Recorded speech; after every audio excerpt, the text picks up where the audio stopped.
Aquele sítio era velho o suficiente para ter de tudo, até assombração. Mas eu não esperava passar pelo que passei aquela noite. Eu não tinha condições de correr. A única coisa que eu podia fazer eu fiz, que foi rezar. Rezar e chorar. E esperar que aquilo viesse para cima de mim. Eu passei os 9 meses de gravidez planejando um pós-parto perfeito, mas nem sempre as coisas acontecem como queremos.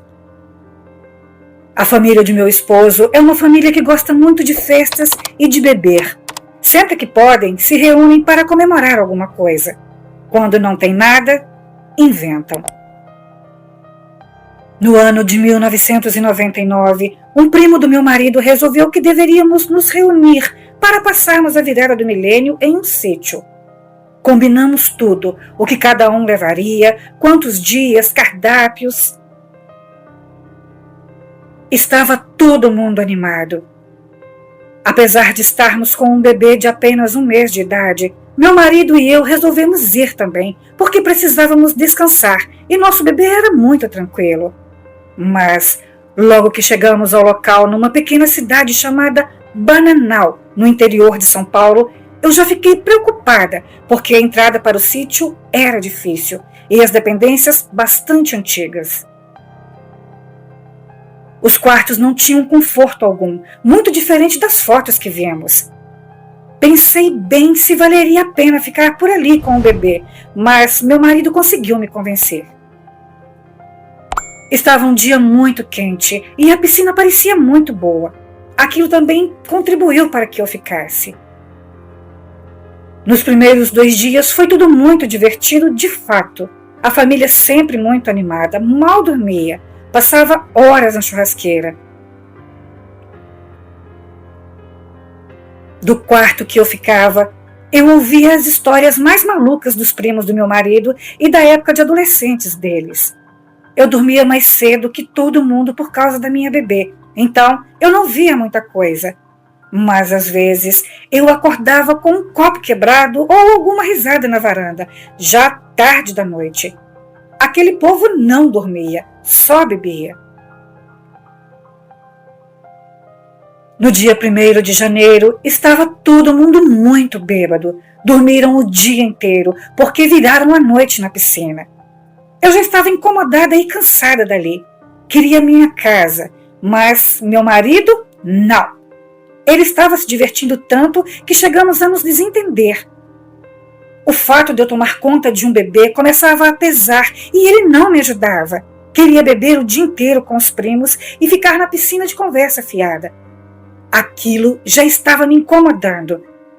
Para piorar, minha filha começou a ficar enjoada também. Naquela noite, ela se contorcia toda de cólicas e eu não sabia mais o que fazer. Por isso que eu entrei no mato escuro aquela hora. Tudo começou por volta das 5 da tarde, quando minha bebê entrou em pânico por causa da dorzinha de barriga. Dei o remédio para a dor, mas ela não se acalmou. Chamei meu marido para levar ela ao posto mais perto, com medo de ser algum bicho que a tivesse mordido. Mas ele já estava bêbado e eu não dirigia. Uma prima dele se ofereceu para levar, mas como a bebê havia pegado no sono, eu fiquei mais tranquila. O povo continuou bebendo como se o mundo fosse acabar. E naquela altura, tudo me irritava profundamente. Eu queria matar meu marido e aquele bafo de pinga dele. Mas no dia seguinte, viríamos embora. Então, era só aguentar mais um pouco. Quando deu ali pelas 8 da noite, minha filha acordou aos berros, se contorcia de tudo que era forma. Eu não sabia o que fazer. Era minha primeira filha, eu não tinha experiência. Mas uma tia do meu marido me chamou e falou que era cólica, que era para dar um chá, como se eu andasse por aí com chá na minha bolsa. Eu falei que não dava isso para ela e que, portanto, eu não tinha levado. Mas ela insistiu e falou que tinha visto erva cidreira na estrada que dava naquele sítio. Se eu quisesse, nós duas poderíamos ir buscar. Eu ainda tentei acalmar minha menina, mas não consegui. Meia hora depois, estava a mulher e eu indo estrada fora atrás da erva que acalmaria minha bebê. Quando chegamos na estrada do sítio, haviam 2 entradas e acabamos por nos confundir em qual deveríamos entrar. Ela resolveu ir pela errada e acabamos indo parar num lugar que não tinha absolutamente nada. Era apenas mato. Mas a mulher me apontou as ervas dizendo que sabia que tinha visto por ali. Eu acreditei e saí do carro para apanhar junto com a mulher. Quando me abaixei, havia uma cerca e alguns bois dentro dela. Tomei um susto muito grande quando um deles mugiu. A tia saiu arrancando as ervas, falando que aquilo cortava as mãos. De repente, os animais ficaram muito assustados e se levantaram andando para os lados. Eu olhei através da cerca para ver o que estava acontecendo, mas não consegui ver. A tia continuava falando, mas eu não prestava atenção. Estava com muito medo do que estava acontecendo ali. Falei com a mulher que olhasse para frente, a reação daqueles bichos, mas ela falou que era normal, que nós que estávamos agitando os bichos. Andei para frente e foi então que eu vi dentro do pasto um animal gigante se misturando aos gados. Meu coração gelou. Corri para dentro do carro e falei com a tia do meu marido para correr, que tinha algo muito estranho lá no pasto. Me arrepia só de falar isso quando lembro. Ela entrou correndo com o mato nas mãos e ligou o carro. Quando ela acelerou para sairmos, eu fiquei aliviada. Andamos uns 500 metros para frente, mas o carro agarrou em alguma coisa lá fora. Alguém tinha que sair para tirar aquilo e tinha que ser eu, porque eu não dirigia. Eu saí com as pernas tremendo muito, e quanto mais a força eu fazia, o troço não saía. Chamei a tia do meu marido porque eu estava operada e não podia fazer tanta força ainda. Ela saiu e juntas, com dificuldade, conseguimos tirar o galho que estava atrapalhando a passagem. Ficamos mais uma vez aliviada, mas quando nos viramos para entrar no carro, aquilo que estava no pasto estava a uns 30 metros de nós. O farol do carro permitia que víssemos uma sombra grande com uma cabeça desproporcional ao corpo. Os pelos do corpo meio torto pareciam espigados, atrapalhados, como se tivesse enrolado no chão. Era tudo que eu conseguia ver. E ele caminhava em nossa direção. Eu, operada, não podia correr, mas sequer me lembrei da cesárea. Meu pavor foi tanto que eu voei para dentro do carro. Meu coração estava na boca. Gritei batendo com o mato no painel. Corre, tia, corre! Misericórdia, meu Deus! Corre, tia! Ela ligou o carro e acelerou na estrada de terra, cantando o pneu e fazendo a poeira subir. O animal continuou nos seguindo, como fazem os cachorros, mas ele era mais veloz. Em certa altura, ele desistiu. Eu podia jurar que ele ia nos atacar no momento em que correu na nossa direção.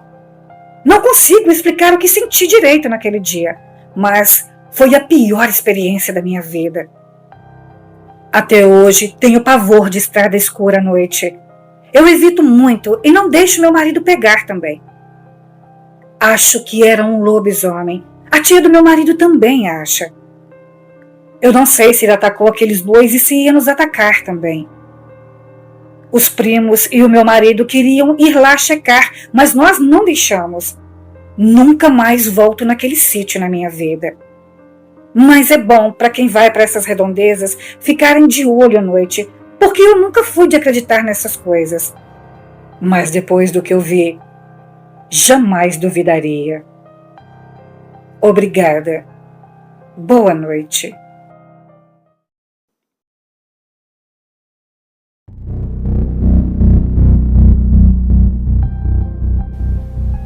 Ela correu e se trancou no banheiro. Mesmo assim, ele não desistiu.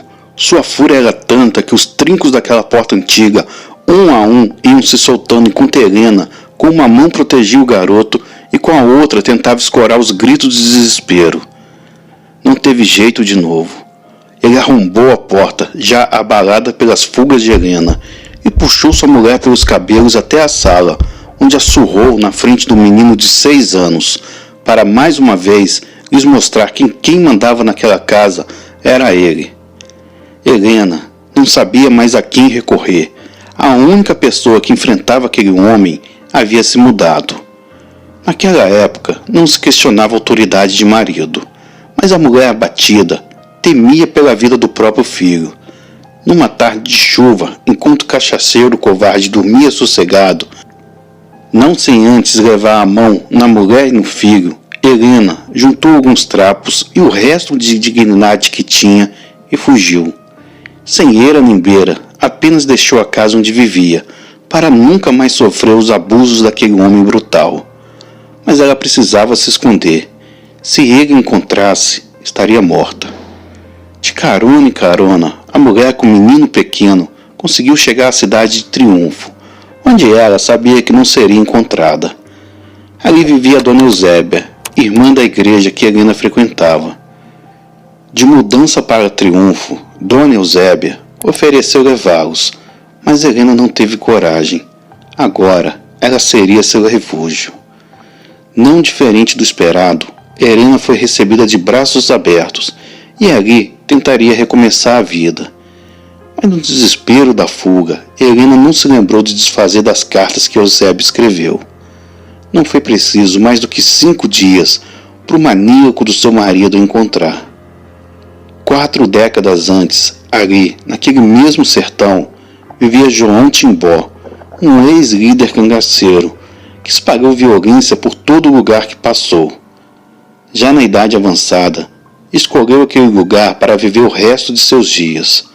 Construiu ali uma belíssima propriedade para a época, que todos chamavam de reduto, pois era fortemente protegida, tanto pela arquitetura quanto por alguns milicianos do cangaço.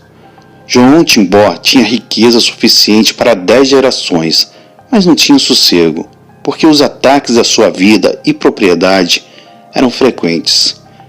Todos sabiam da fortuna que Timbó guardava no reduto. Todos queriam parte dela. Morrer era questão de tempo.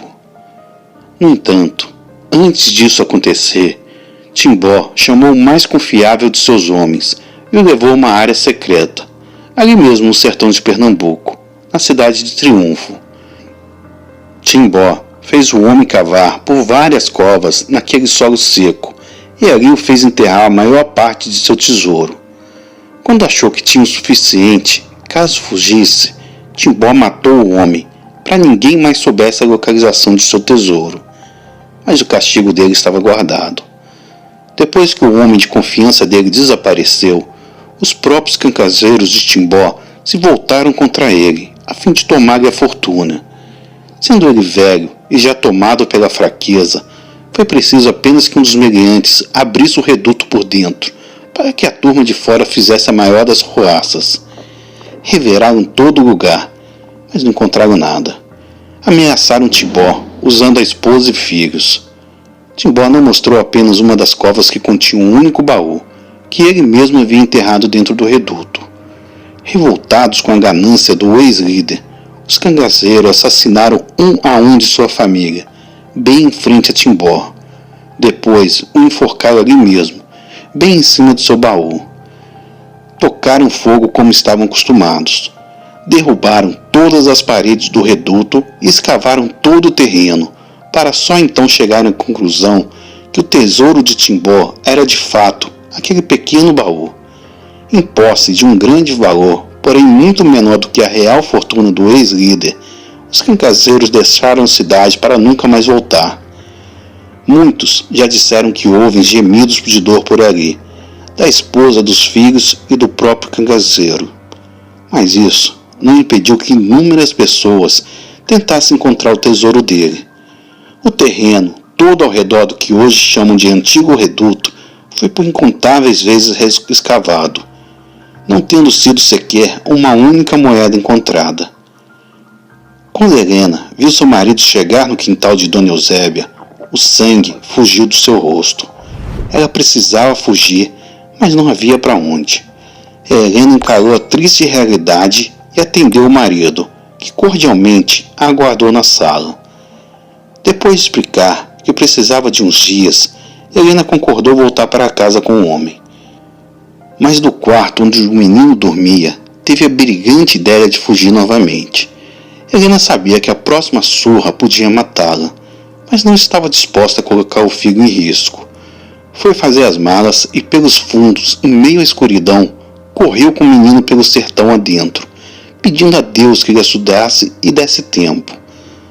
Helena teve uns 20 minutos de vantagem até que o monstro com o qual casou percebeu o que tinha acontecido.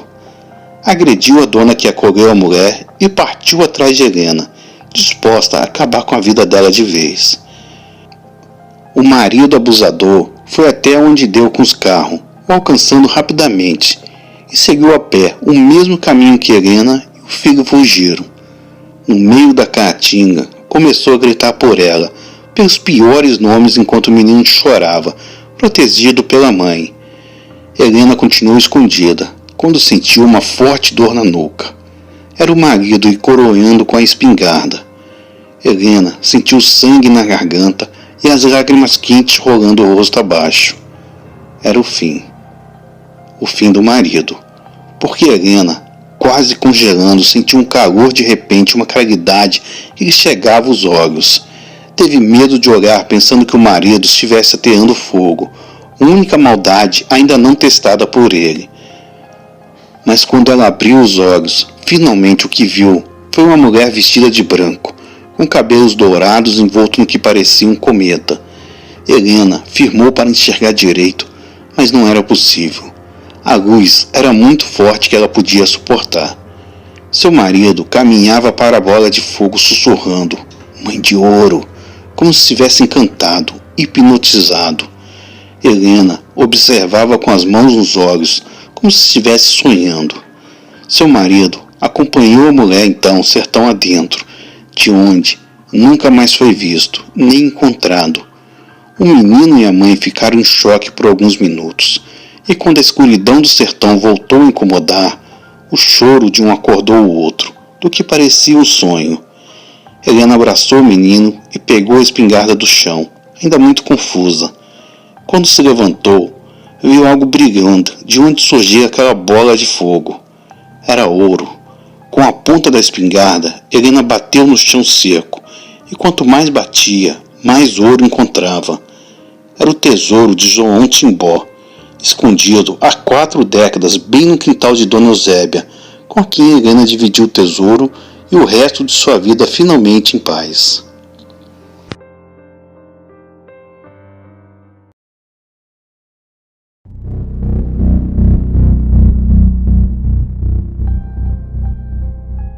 Essa história você precisa parar para ouvir. Enquanto a cidade de Leopoldina se preparava para os rituais da Quaresma, Reginaldo se preparava para as férias, que passaria naquele lugar. Seus pais, nascidos e criados na zona da Mata Mineira, deixaram a pequena cidade e rumaram ao Rio de Janeiro, em busca de melhores condições de vida. Reginaldo era carioca, mas sua alma era mineira. Bastava uma folga, um final de semana prolongado, para Reginaldo rumar para a casa da avó. É que lá morava Ana Lúcia, moça sonhadora e do bem, que contava também no calendário os dias para ver Reginaldo. Tudo seria perfeito se não fosse Ana Lúcia, fiel servidora de Cristo e membro atuante da Catedral de São Sebastião, assídua das missas e estudante do Colégio de Freiras da Imaculada Conceição, embora não pretendesse seguir o celibato e se entregar às obras de caridade. Reginaldo tinha uma banda de rock que faltava adorar o diabo. Ele não fazia aquele tipo de coisa, porque os pais tentaram lhe dar alguma orientação religiosa, mas o Coisa Ruim tinha alguns admiradores naquela banda. Ela, água, ele, vinho, um subindo, outro descendo. Cruzaram-se na escadaria da catedral. Ana Lúcia, camisa branca de Aparecida e seu rosário nas mãos. Reginaldo, de preto, Black Sabbath, tatuado no peito e seu violão. Quem viu um encontro de olhares na Praça da Matriz, até hoje, fala que Deus e o diabo ali cessaram fogo. Era bonito de ver aqueles dois. Mas a história não é sobre a trégua do bem e do mal em benefício do amor. É sobre crer ou não crer. Reginaldo não acreditava em nada daquilo. Mesmo com os pais religiosos, ele tratava Jesus como um Papai Noel ou Coelho da Páscoa, um personagem de ficção ou folclore. A Páscoa se aproximava e nas ruas de Leopoldina ouvia-se um anúncio da encenação da Paixão de Cristo. Cada membro da igreja ajudava de alguma forma. Ana Lúcia seria Maria Madalena. Alguns amigos de Reginaldo também participariam, sendo um Barrabás, o outro Pilatos. Reginaldo não podia perder.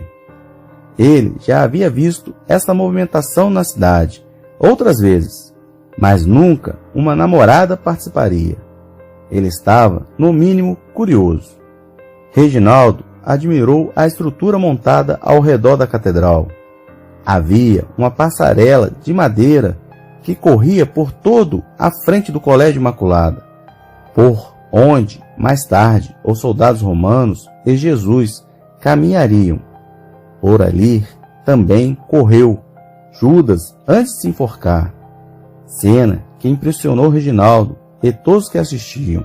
O som, amplificado por caixas de som acústicas a cada poste, também foi algo bem pensado na visão de Reginaldo, pois as falas dos personagens eram dubladas por narradores nos microfones. Assim, todos os presentes conseguiam ouvir. Cada personagem usava roupa confeccionada pelas beatas da igreja, impecavelmente, seguindo a descrição histórica. No palco principal, 3 cruzes, onde Jesus e os 2 ladrões seriam içados, aguardavam para o ato. O que mais chamou a atenção naquilo tudo foi o som que vinha do próprio céu. Trovões de verdade se misturavam a trovoadas da trilha gravada, em um clarão inexplicável no céu. Emocionou os espectadores quando o véu do templo se rasgou. Reginaldo precisava admitir, era um belíssimo espetáculo, mas para ele não passava daquilo. Teatro. Como quase tudo que envolvesse a Bíblia, religião, Deus e outras coisas. Mas o que Reginaldo não esperava era que antes que terminasse aquela noite, ele aceitaria Cristo 3 vezes. Reginaldo estava extremamente irritado, porque já era tarde e Ana Lúcia ainda se despedia dos amigos de comunidade. Eles comemoravam o sucesso que havia sido a encenação aquela noite, quando finalmente Lúcia decidiu ir embora. Teve que enfrentar um namorado mal educado e desrespeitoso em relação à religião da moça. Ana Lúcia viu toda a alegria sucumbir com as grosserias de Reginaldo, que chamou, entre outras coisas, a crucificação e a Bíblia de eventos mentirosos, engana-trouxas. Ela deixou o rapaz falando sozinho. Rumou-se para casa, onde, com o coração em paz, depois de uma longa conversa com Cristo, desistiu daquele relacionamento. Reginaldo, revoltado pela atitude da menina, voltou para a casa da avó, desconjurando a Bíblia, Jesus, cristão e tudo mais que remetesse a Deus. Reginaldo seguiu sozinho, até que se sentiu sendo seguido. Olhava, mas nada havia em volta. Andou mais rápido e a sensação que era seguido continuava. Reginaldo correu. Seu coração acelerou, porque em Deus ele não acreditava, mas no mal, sim. Sem olhar para trás, Reginaldo ouviu um cavalo trotando, mas não conseguia enxergá-lo. Diminuiu os passos para ouvir melhor. Batimento muito acelerado. Olhos arregalados e nada. Reginaldo correu para chegar na casa da avó, mas sentia suas pernas pesadas. O cavalo continuava trotando. Quando Reginaldo alcançou o portão, o som desapareceu. Reginaldo contou à avó o que tinha acontecido, e a velha lhe contou a árvore e a lenda do cavalo invisível. Reginaldo não acreditava em Deus, e acreditar naquilo foi se deitar, tentando entender o que tinha acontecido. Mas à janela do seu quarto, o barulho voltou a atormentar. Reginaldo olhou pela janela e não viu absolutamente nada. Deitou-se na cama, perturbado, sem entender por que estava acontecendo aquilo. Acabou pegando no sono e teve o mais terrível pesadelo de sua vida. Ele caminhava ao lado dos romanos, arrastando algo cujo peso lhe jogava no chão. Ainda assim, ele era obrigado a se levantar, pois lhe açoitavam para o tal. Sentiu sua pele se rasgar a cada açoite, e quando teve sede, Reginaldo engasgou com o sabor do vinagre que ofereceram. Tentou acordar, foi em vão. Viu quando no chão pingavam gotas de sangue, escorridas em seu rosto. Olhou para os amigos da sua banda que o colocaram aquela coroa de espinhos. Antes de chegar à cruz, Ana Lúcia lhe secou a face, e ele sentiu as lágrimas dela caírem sobre o seu rosto. Reginaldo chorou profundamente. Na cruz, ele já não queria nada além da própria morte. Uma dor alucinante, de algo perfurando seu coração, lhe tirou de todo aquele sofrimento, mas não sem antes sentir toda a agonia, como se tivesse sido ele o mesmo crucificado. Reginaldo acordou desesperado, e da janela ouviu mais uma vez o trote do cavalo que o perturbava. A boca ainda tinha um gosto de vinagre. Levou as mãos à testa e não havia nada. Mas quando olhou as mãos, 2 furos lhe doíam na alma. Olhou nos pés e também ali os furos estavam. Foi então, correu ao espelho e ao tirar a camisa, se jogou de joelhos no chão. A marca no peito estava lá. 5 estigmas das 5 chagas daquele que ele nunca acreditou. O perdão que Reginaldo pediu em lágrimas veio do mais profundo arrependimento de sua alma. O som do cavalo invisível desapareceu no momento em que ele se ajoelhou. Quem o conhece fala que ele traz as cicatrizes dos estigmas daquela noite. Essa história é muito forte.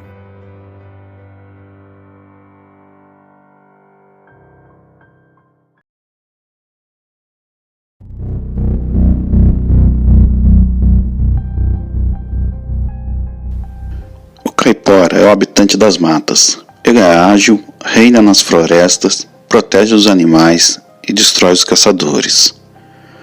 Para cuidar dos animais e das florestas, ele apronta ciladas para os caçadores, sobretudo para aqueles que matam os animais.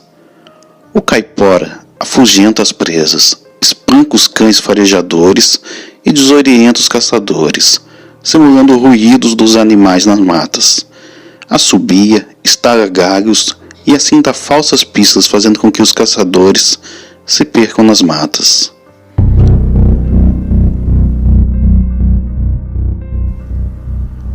Esse relato aconteceu com meu pai e uns amigos deles, que saíram para caçar em uma sexta-feira à noite.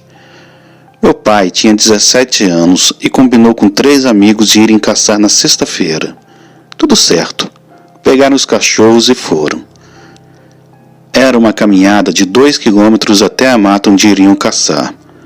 Naquela noite, a mata parecia estranha e fria, causando uma sensação de medo.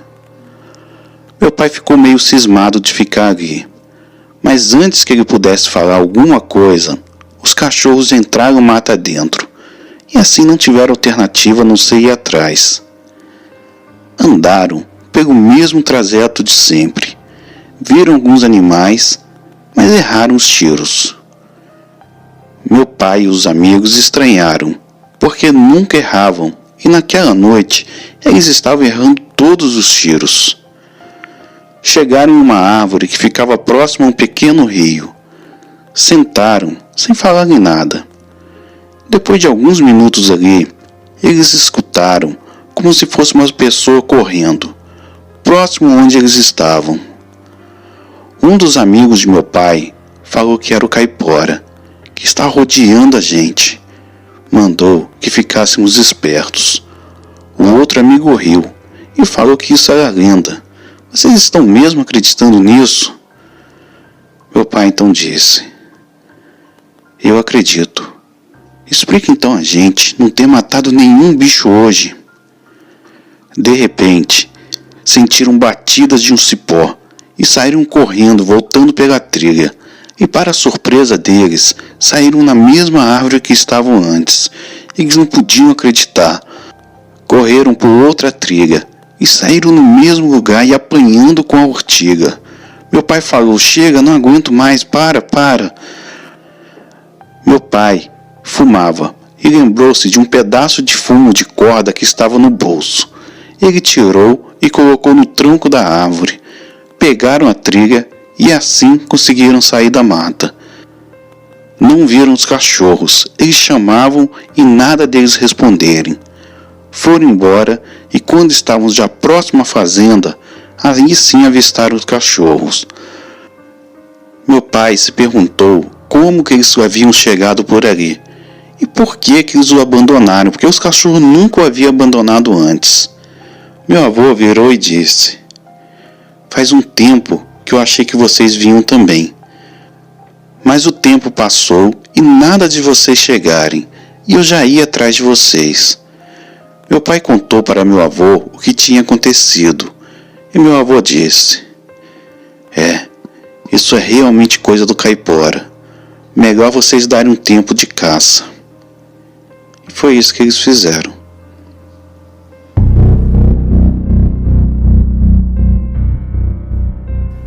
Eu fazia parte de uma comitiva. Trabalhava para um fazendeiro conhecido e gostado por todos da região. Um dia, ele mandou nós fazermos várias tarefas, e uma dessas, pelo que me lembro, foi de tocar o gado e construir uma cerca. Assim fizemos, e no final da tarde, encontramos com ele para batermos uma prosa. Conversa vai, conversa vem, e ele falou que um de seus vaqueiros teve um encontro com um ser sobrenatural. Então ele começou a nos contar. Eu tinha 2 vaqueiros e um deles se chamava Francisco. Foi esse que teve um encontro com o demônio das matas. Em um dia, dispensei ele mais cedo, pois tinha que ir para a cidade resolver alguns assuntos. E quando voltei, encontrei Francisco tremendo, todo sujo e sangrando. O homem estava paralisado. Eu perguntei o que aconteceu, e ele me disse: quando o Senhor me dispensou, peguei meu cavalo e fui pegar a estrada de terra. Foi quando ouvi uma movimentação no mato. Achei estranho ter alguém ali altas horas da noite. Então eu gritei: saia, eu estou armado.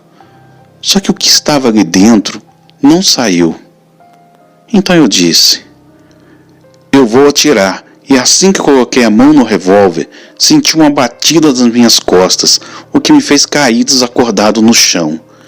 Em seguida, mais uma lapada que fez o meu sangue escorrer pelas costas. Comecei a apanhar de algo que não conseguia ver. Depois de apanhar tanto, eu estava quase morrendo. Só que consegui me levantar e no mesmo momento que levantei, fui empurrado, caindo de uma ladeira. Caí em cima de uma lama. Eu já estava todo rasgado e para piorar tinha perdido minha arma. Foi quando ouvi um assobio vindo de todas as direções. Tirei força de não sei aonde e comecei a correr. Mas havia um problema. Eu estava perdido. Corria e não chegava em lugar nenhum. Como era a lua cheia, acabei achando a saída. Corri pela estrada chegando à fazenda. Eu peguei o homem e levei ele para dentro de casa. De manhã, disse que ele poderia tirar um dia de folga por causa do ocorrido. E assim, ele pegou e foi embora. Quando o fazendeiro terminou a história, meu tataravô Antônio disse que não acreditava naquilo. Pois bem, o dia continuou e ele tinha que levar o gado de volta para a fazenda. Quando chegou na fazenda, o fazendeiro agradeceu e ele foi embora. No caminho, sentiu seu corpo gelar, quando ouviu um assobio agudo e forte vindo do mato. Mas ele continuou caminhando, sempre prestando atenção. Foi quando sentiu aquela pancada, depois da pancada outra, mais outra e outra. E foi quando ele parou, olhou para o lado e não viu nada. Depois ele começou a ser arrastado para o mato. Risadas podiam ser ouvidos e logo o maldito assobio voltou. Antônio já estava desistindo quando ouviu um tiro. Era o fazendeiro que veio para salvá-lo, e o que estava puxando ele logo soltou e pulou para o mato assobiando. O fazendeiro tirou Antônio de lá e o levou para a fazenda. Ao amanhecer, ele falou com o fazendeiro, dizendo que queria sair daquele emprego, pois não queria correr o risco de topar com aquela criatura de novo. Então o fazendeiro pagou tudo a ele e ele foi embora daquele lugar. Depois, ele conheceu minha tataravó e eles se casaram. Mas o meu avô não para de pensar naquela coisa que aconteceu com ele e ainda se pergunta o que era aquela coisa e o que ela queria com ele. Outros o chamam de demônio, pequeno demônio da mata, mas outros o conhecem por caipora. E tomem cuidado ao entrar nas matas e desafiá-la, pois isso pode acontecer e você pode não ter a mesma sorte que o meu tataravô teve. Obrigado por contar o meu relato. Uma boa noite a todos.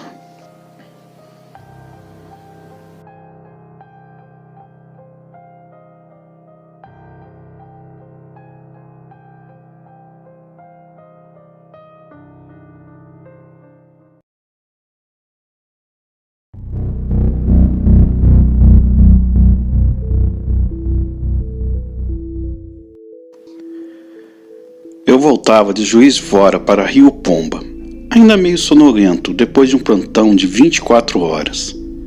Quando vi o que parecia uma pessoa ferida às margens da estrada que eu dirigia, fixei os olhos e vi que realmente era um homem ferido. Andava cambaleando de lado para o outro, prestes a invadir a pista. Estava desnorteado e sangrava bastante. Parei no acostamento prevendo certo perigo, mas minha profissão é pautada no amor ao próximo. Confiei em Deus e fui ajudar aquele homem. Foi preciso muita paciência para entender o que ele estava dizendo, porque estava muito embriagado. Eu entendi o nome dele. Era Gaé. Mas quando pedi que se deitasse para que eu prestasse os primeiros socorros, ele não concordou. Havia sangue na estrada. Ele estava bastante ferido. Eu lhe falei que era enfermeiro, que queria ajudá-lo. Mas ele não quis saber de conversa. Sentou na beira da estrada e começou um assunto estranho. Eu não conseguia entender muito bem, porque ele realmente estava muito embriagado. À medida que ele falava, os olhos se fechavam, como se fossem cochilar. Poderia ser do trauma ou do ferimento que parecia ser na barriga. Sentei ao lado dele e comecei um diálogo. Não era a primeira vez que eu cuidaria de um alcoólatra. Eu cresci vendo que o álcool é capaz de fazer com uma pessoa boa e com a sua família. Se eu não posso ajudar alguém com essa doença, eu jamais apontaria meus dedos para ela. Gaé, me fala o que aconteceu. Você caiu aqui nessa mata? Alguém te machucou? Como você veio parar aqui no meio do nada? Ele balançava para frente e para trás e ameaçava um choro. O cheiro da bebida se misturava ao cheiro de roupa suja que ele usava. Mas eu também estava acostumado a lidar com aquilo. Não me incomodava. Vi que o sangue escorria de sua camisa. Gaé olhou para a mata e balançou a cabeça em negação. Me olhou nos olhos e falou quase inaudível. Foi um lobisomem. Eu balancei a cabeça dizendo que sim, e falei para ele ficar tranquilo, que ele já tinha ido embora. Mas Gaé segurou meu braço apontando para a mata, repetindo sem parar: pega ele, e se levantou muito agitado. Eu tentei segurá-lo, mas homens embriagados são muito pesados. Ele soltou meu braço e continuou andando para frente, totalmente desorientado, dizendo: ele matou, pega ele matou, e apontava para baixo, como se procurasse alguma entrada para descer. Andei atrás dele para acalmá-lo, mas antes que eu pudesse alcançá-lo, um carro o atropelou. Gaé foi arremessado na pista bem na minha frente. Fiquei desesperado, tive muita pena daquele homem. Perdi meu pai para a bebida, e agora ver aquele homem nessa situação era muito difícil. Prestamos o socorro, mas era tarde. Ele não resistiu. Mas uma coisa me chamou muita atenção quando o socorri depois do acidente. Ele tinha um rasgo profundo na costela. Lembrei dele falar de lobisomem. Imaginei que pudesse ter sido atacado por algo no mato. Mas o que ele fazia lá? O homem que o atropelou o conhecia. Ele usou o termo pinguço para falar de Gaé. Disse que era arruaceiro e causador de confusão, que enquanto não procurou a morte, não sossegou. Eu só pensava no que podia tê-lo atacado. Mas quando o rapaz me perguntou se ele havia me falado sobre o lobisomem dele, eu percebi que aquela deveria ser uma história da cabeça dele, e que era isso que o rapaz dizia quando procurava a morte, e não o atropelamento. No hospital, alguns médicos estranharam a profundidade do arranhão. Me falaram que nunca tinham visto algo do tipo, que estava muito infeccionado. Ele teria muitas complicações se não tivesse morrido. Achei tudo muito estranho. Juntei minhas coisas e voltei para casa. Coincidentemente, no hospital, encontrei um vizinho que voltava para o Rio Pomba e ofereci carona. Ele é policial militar, muita gente boa. Ele aceitou e voltamos juntos. Comentei sobre o Gaé e ele ficou contesnado, pois também o conhecia. Parece que todo mundo o conhecia, menos eu. Ele me explicou que Gaé era realmente alcoólatra, mas que não fazia mal a ninguém. Que entrou no mundo das bebidas depois que o pai foi assassinado na plantação deles, por uma onça. Gaé fala que foi por um lobisomem. Ele conta isso desde garoto, mas poucos acreditam. Eu acredito, porque já vi coisas muito estranhas na minha profissão. Mas a polícia ambiental encontrou uma família de onça na região, logo que o pai dele morreu. Elas estavam invadindo as terras das pessoas e matando animais. O pai dele teve azar, só isso. Continuei estranhando. Meu vizinho percebeu e me perguntou onde tinha sido o atropelamento. Quando eu lhe disse que seriam uns 20 quilômetros dali, ele perguntou se eu queria checar a área. Se estivéssemos próximos, talvez eu não aceitasse, mas eu tive 20 quilômetros para processar o medo que eu estava. Eu não estaria sozinho, era um policial treinado e estava armado. Não tinha por que eu ter aquela sensação me apavorando. Ele falou: foi ele, pega ele, repetiu o Gaé. Me falou e o policial falou que ele era assim mesmo. Falava sempre coisas assim, se referindo à fera que atacou o pai. Nos aproximamos da área que encontrei Gaé. Vimos a mata que ele apontava e o meu vizinho me chamou para descer. É claro que eu neguei, estava morrendo de medo.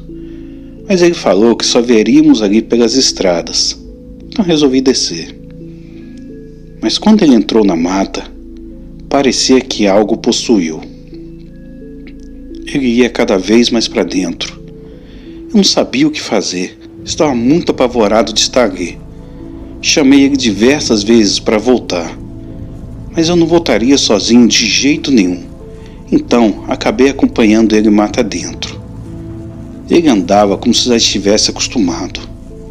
Eu perguntei onde ele estava procurando, Ele disse que não sabia, mas que acreditava no Gaé, porque o Gaé descrevia o mesmo bicho que ele havia visto quando criança em Rio Pomba. Apesar de achar loucura, eu não era doido de sair de perto dele, pois ele tinha a arma e o conhecimento. Eu me arrependi de ter dado carona, mas também estava curioso.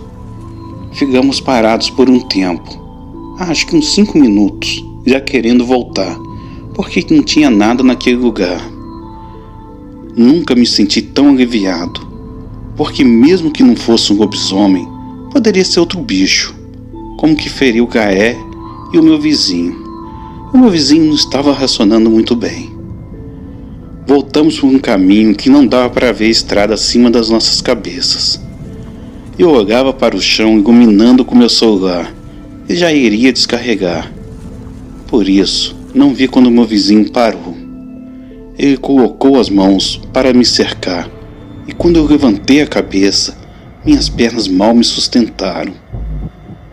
A uns 30 metros à nossa frente, um animal de pelos negros se misturava às fogagens. Ele não nos viu. Eu fiquei ofegante no momento em que vi ele se levantar. Eu sabia que eu ia morrer. Sabia que não tínhamos a menor chance com aquilo. Rezei baixinho, qualquer coisa que lembrei. Meu vizinho nem se movia, apenas mirava a arma na cabeça do animal. Ele se colocou em 4 patas de novo e continuou comendo algo no chão. Se ele nos visse, estaríamos mortos. Mas ele simplesmente não nos viu. Se farejou e nos ignorou por completo. Quando ele saiu de onde estava, eu e meu vizinho continuamos onde estávamos e vimos um lobisomem de verdade sumir mata dentro. Meu vizinho abaixou o braço e me fez sinal com a cabeça para ir para cima. Eu obedeci e fui o mais rápido que pude. Já na estrada, eu queria entender tudo sobre o que tinha acabado de ver. O meu vizinho também não sabia explicar, mas também achou que fosse um lobisomem. Falou que não atirou porque teve medo daquele tipo de bala não ser suficiente para matá-lo, e nós dois acabaríamos mortos naquele mato. Mas Deus não permitiu que ele nos visse, mesmo nós dois tendo sido tão imprudentes.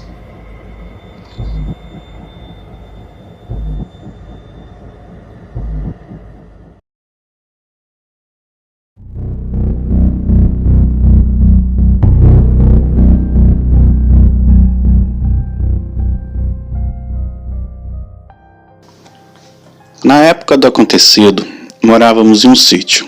O sítio era lindo durante o dia, mas à noite se tornava um lugar escuro e assombroso, que amedrontava qualquer ser humano. Nessa época não tínhamos celular, nem os brinquedos eletrônicos da atualidade, mas éramos muito felizes, mais do que as crianças de hoje. Nós éramos em 7 irmãos e brincávamos sempre na natureza. Subir em árvores, nadar no riacho, correr atrás dos animais e por aí vai. Estávamos sempre nos movimentando. Éramos crianças bem ativas. E como qualquer irmão, às vezes nos desentendíamos e brigávamos. Mas sempre que isso ocorria, nossa mãe nos alertava que era para nós não brigarmos, pois qualquer hora o Saci viria e nos daria uma bela lição.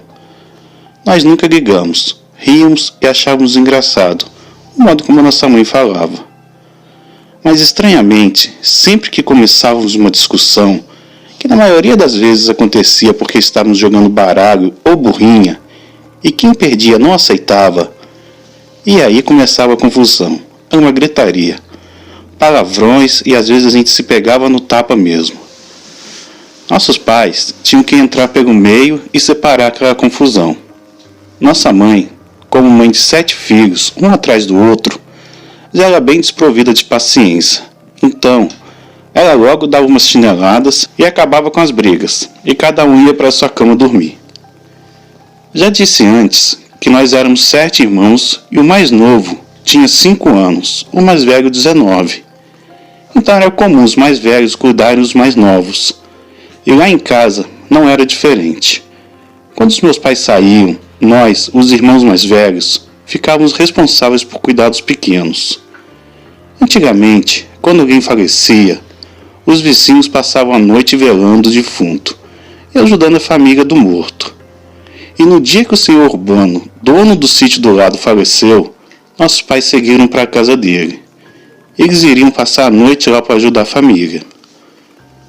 Por volta das 4 horas da tarde, nossa mãe chamou as crianças maiores e nos deu as instruções, que deveríamos dar banho e janta para os menores, e colocá-los para dormir, e em seguida nós também deveríamos dormir. E que naquela noite não era para a gente brincar com nenhum jogo, pois deveríamos respeitar a memória do senhor Urbano que havia falecido. Como nossa mãe nos havia instruído, fizemos. Demos banho e janta para os nossos 3 irmãos menores e colocamos para dormir. Quando eles já haviam dormido, eu e os meus outros 3 irmãos, ao invés de dormir, fomos jogar baralho. Gostávamos muito e mesmo que minha mãe tivesse nos mandado dormir, nós não obedecemos e fomos brincar. No momento que começamos a jogar, começamos a ouvir assobios e os cavalos correndo desesperadamente no pasto. Mas não demos a devida importância. Continuamos o jogo. Quando já havíamos brincado bastante, eu perdi o jogo e comecei a discutir com um dos meus irmãos. Meu outro irmão ainda nos alertou que era para parar a discussão, pois estávamos sozinhos e como nossa mãe já havia nos alertado, o Saci poderia aparecer e nos dar uma bela lição. Nem ouvimos ele falar e continuamos, até que nos atracamos em tapas e pontapé para todo lado. E de repente, no meio daquela confusão, veio uma ventania, que escancarou a janela de madeira e com a ventania alguma coisa entrou no quarto e nos deu uma bela de uma coça de chicote. Era chicotada nas pernas, nas costas, pelo corpo todo. Mas estranhamente, não vimos o que estava nos batendo. Aquela criatura nos agrediu por uns 3 minutos e sumiu. Apanhamos muito e por mais que tentássemos nos desvencilhar, não conseguimos. Aquela criatura saiu pela mesma janela que entrou e foi galopando em um dos nossos cavalos. E quando olhamos, vimos um menino negro, com um gorro vermelho, desaparecendo para fora do pasto. Assustados, nem conseguimos dormir. Passamos o resto da noite chorando, pois o nosso corpo doía demais. Ao amanhecer, nossos pais chegaram e nos encontraram com o corpo todo marcado de chicotadas. Contamos o que havia acontecido, e nossa mãe falou que foi o Saci, que veio para bater na gente por ter brigado. Minha avó, ao saber o que havia acontecido, falou que o Saci é um ser maligno, que gosta de brigas e desentendimentos, e nos lugares onde há discórdia, o Saci adora, pois isso o alimenta. À tarde, quando fomos buscar os cavalos no pasto, eles estavam com as crinas todas traçadas e com mordida, como se tivessem sido atacados por morcegos. As crinas tivemos que cortar, pois não conseguimos desfazer os nós. E estranhamente, o cavalo que havia mais marcas de picada morreu 3 dias depois. Minha avó, novamente, afirmou que o Saci havia sugado o sangue dele. Nós nunca mais brigamos, pois naquela noite o que passamos nos marcou para a vida toda. E mesmo depois de tantos anos, temos as cicatrizes das chicotadas em nossas pernas, nos fazendo relembrar daquela terrível noite.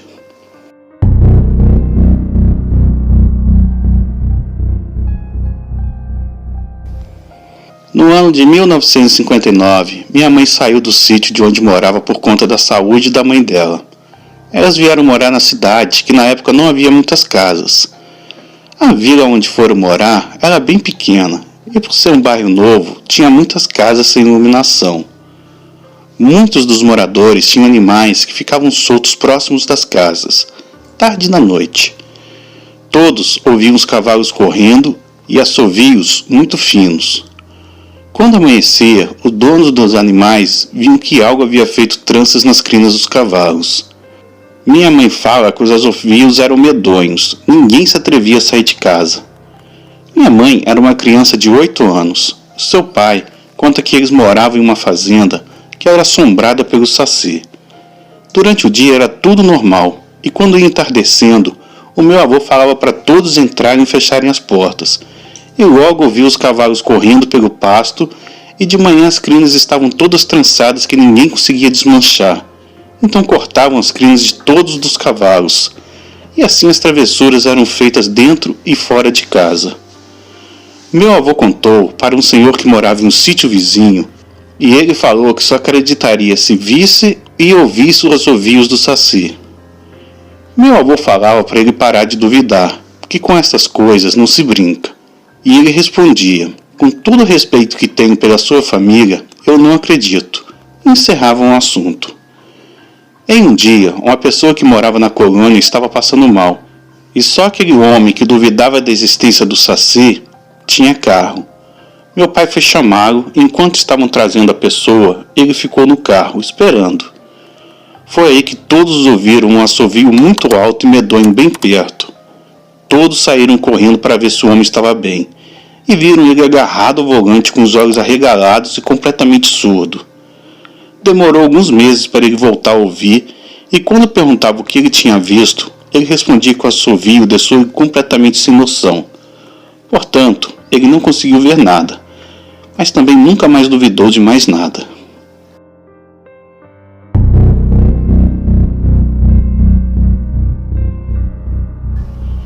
Eu e um amigo meu chamado de Andrade estávamos caçando em uma mata perto de nossa cidade. Levamos nossos cachorros e quando chegamos, soltamos eles. Eles entraram na mota e logo entramos também. Avistamos de longe um tatu e atiramos, mas o bicho foi mais rápido e fugiu. Continuamos andando e avistamos mais outro. Então Andrade disse: espera um pouco, vamos devagar. Assim, nos aproximamos do animal e atiramos. Mas outra vez ele conseguiu escapar. Estávamos aborrecidos por não termos pego nada. Então resolvemos fazer uma pausa. Fumamos um pouco e deixamos nossas armas encostadas numa árvore. E nos viramos depois de alguns segundos, olhamos para onde nossas armas estavam e elas não estavam mais lá. E de repente uma voz disse: trouxeram alguma coisa para mim? Falamos: só temos fumo. E a voz disse: é disso que eu gosto. Mas nos recusamos e de repente veio aquela lapada. Minha pele já estava queimando. Depois mais outra e dessa vez um rasgo das minhas costas. O sangue foi escorrendo. Nós resolvemos deixar tudo para trás e correr. Corríamos mais rápido e todo segundo uma lapada nas pernas. Estávamos num pesadelo sem fim. Achamos a saída e quando saímos, achamos estranha a falta dos cachorros. Chamamos e nada. Só um que saiu estava todo machucado e mancando. Os outros devem ter morrido e suspeitamos que deveria ser aquela criatura que matou os outros. Cuidamos do ferimento dele e nunca mais caçamos sem levar fumo. Depois disso, nunca mais vimos a tal criatura, mas tenho certeza que foi o Saci que fez aquilo com a gente.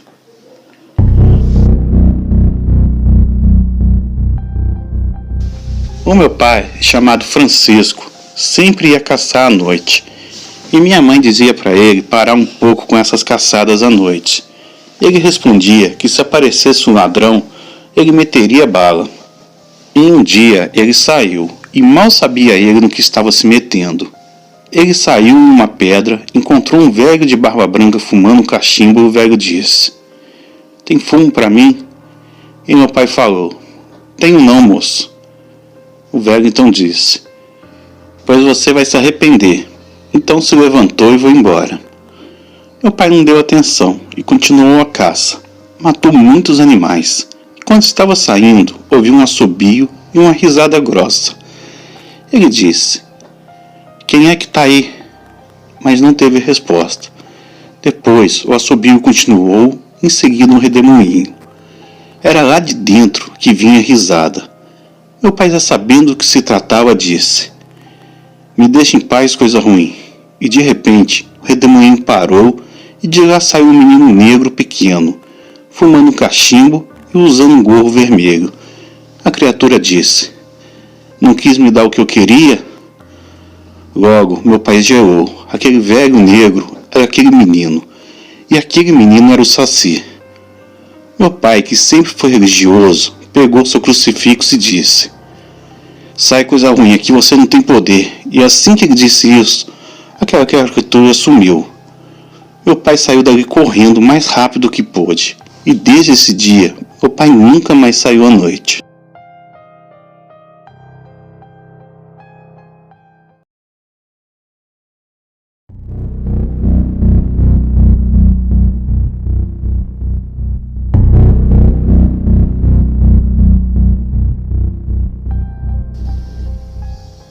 Me chamo Raimundo Medeiros. Esse relato aconteceu comigo quando eu desafiei coisas que eu nunca imaginei que aconteceria comigo.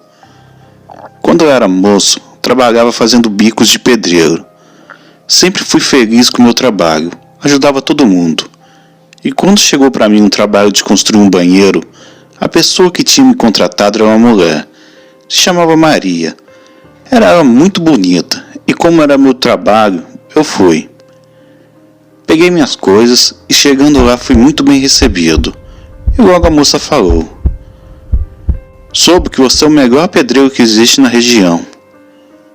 E eu disse: sou eu mesmo. Comecei, e de vez em quando ela pegava um copo de água, sempre que eu estava precisando. Era uma moça muito gentil. E lá pelas 4 horas já tinha feito as 2 paredes. Fui na frente da casa da moça e falei que amanhã voltaria para terminar. Ela fez um sinal afirmativo com a cabeça. Mas eu mal sabia no que eu estava entrando. Confesso que estava apaixonado por aquela moça. Cheguei em casa, fui tomar um café na cozinha e logo já estava na cama pensando naquela moça assim, gentil. Lá pela madrugada me levantei para ir no banheiro, que na época era um pouco longe de onde eu morava. Enfim, depois de me afastar um pouco, vi um brilho longe, como se fosse uma tocha de fogo, e em seguida um som de galope, como a de um cavalo. Lá, um pouco longe, vinha aquele brilho se aproximando. Corri para dentro de casa e fiquei olhando pelas frestas da porta, e o som de galope estava se aproximando. Depois de alguns minutos, os meus olhos viram aquela tocha de fogo. Pelo que eu consegui ver, era o corpo de um cavalo, sem a cabeça, e no lugar dela, uma tocha de fogo que brilhava em meio à escuridão. Aquele ser ficou batendo os cascos na porta. Eu pensava que a porta fosse quebrar de tanta força que aquela coisa botava. Peguei um terço e comecei a rezar. Minha reza foi tão forte que a coisa lá fora parou, relinchou e foi embora batendo os cascos no chão. Quando foi de manhã, fui direto para a casa de Maria e contei o ocorrido. Ela pareceu bem surpresa com o que eu havia contado. Mas não dei atenção, continuei meu trabalho e depois de algumas horas eu já tinha terminado. E quando fui bater na porta de Maria, vi ela indo para o mato. Achei estranho, pensei que ela estivesse indo ao encontro de um homem. Então resolvi segui-la. E depois de algumas horas, ela ficou de 4 e começou a relinchar como se fosse um cavalo. Suas mãos começaram a virar cascos afiados e brilhantes. Sua cabeça começou a pegar fogo. Eu não acreditava no que estava vendo. A mulher para quem eu estava trabalhando era um monstro da noite anterior. Comecei a andar para trás e vi uma árvore. Subi nela para me esconder daquilo. Ela veio andando e parou debaixo da árvore que eu estava. Ficou parado um tempo e depois saiu correndo pela estrada. Nada me faria descer daquela árvore. Quando amanheceu, desci, andei um pouco e vi uma mulher atravessando a estrada pelada. Fiquei apavorado e corri o mais rápido até chegar em casa. Não consegui dormir uma noite sequer com medo daquela coisa voltar. Eu não queria falar para ninguém o que aconteceu, pois não queria ser chamado de louco.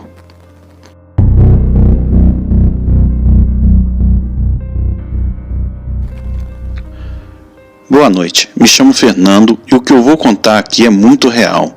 Eu trabalhava na roça com meu amigo Andrade. A gente era encarregado de plantar tomates, cebolas e outras coisas. Uma cozinheira da nossa cidade sempre trazia comida para nós. Quando dava mais ou menos 5h30, nós íamos embora.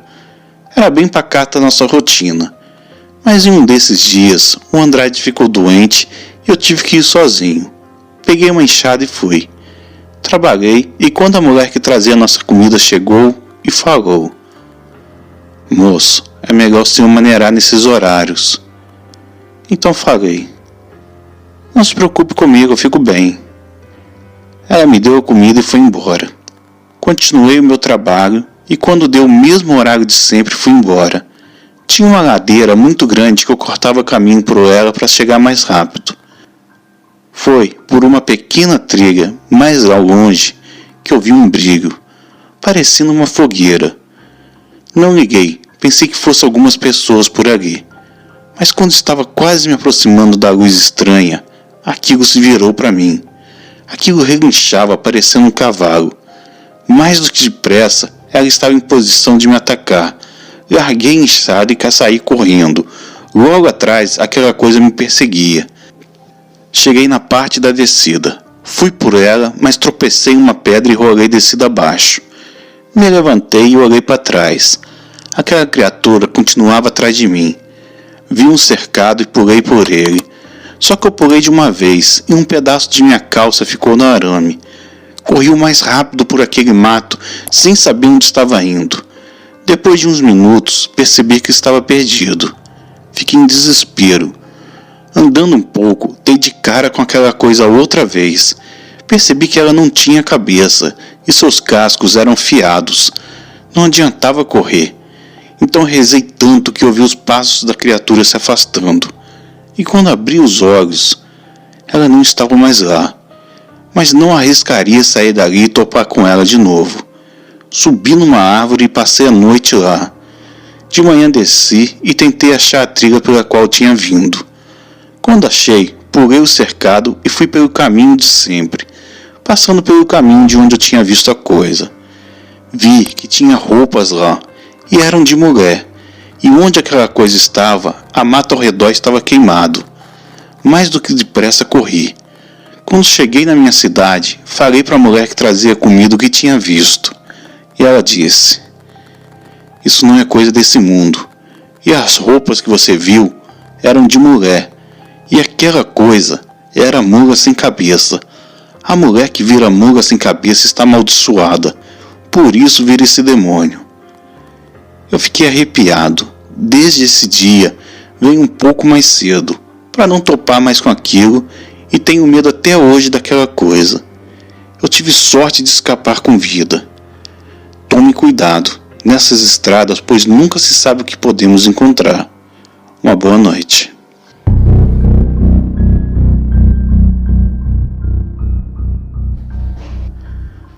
Eu conheci a Mônica na juventude. Ela estava a passeio na casa dos seus tios, Rose e Beto.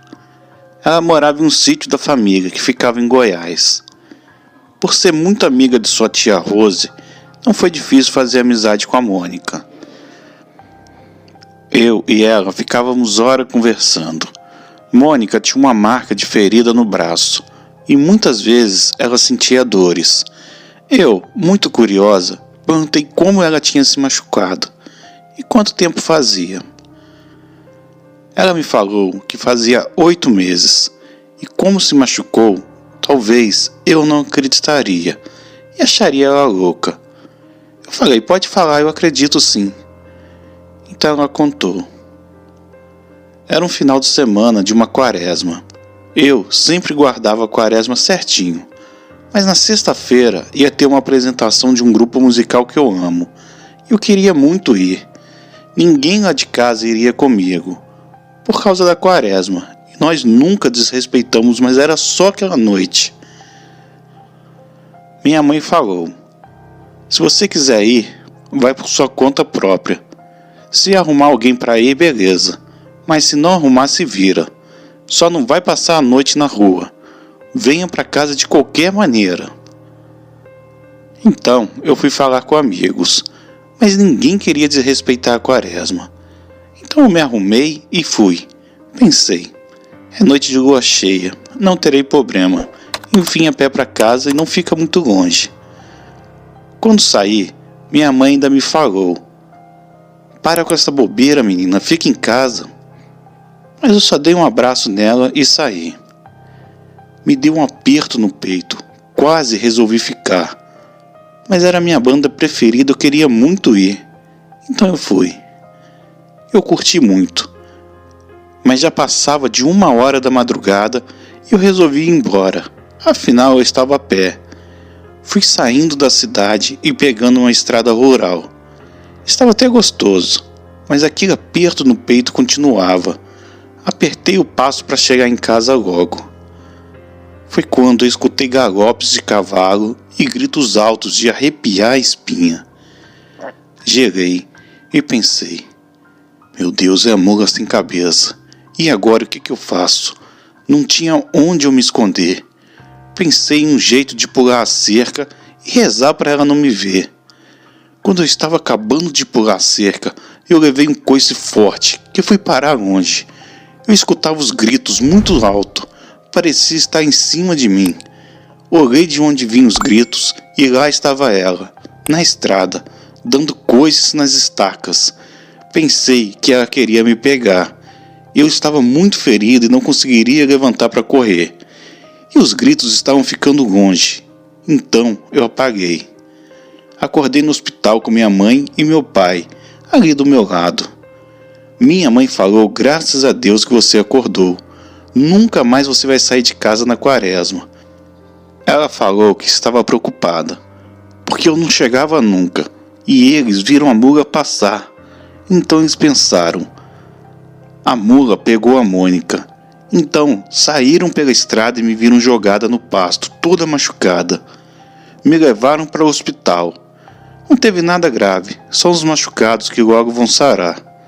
Mas depois daquele dia, nunca mais saí à noite na quaresma. Eu falei para ela: eu acredito que esta marca e esta dor vão ficar para você lembrar sempre que você desrespeitou a quaresma e sobreviveu para contar sua história. Mônica então disse: nós nunca havíamos visto ela passar por ali. Realmente acho que só pode ser castigo. Ela deve passar sempre ali. É que vocês sempre estão dormindo e por isso não escutam ela passar. E naquela madrugada você estava na estrada e sua família acordados esperando você. Então aconteceu de vocês verem ela.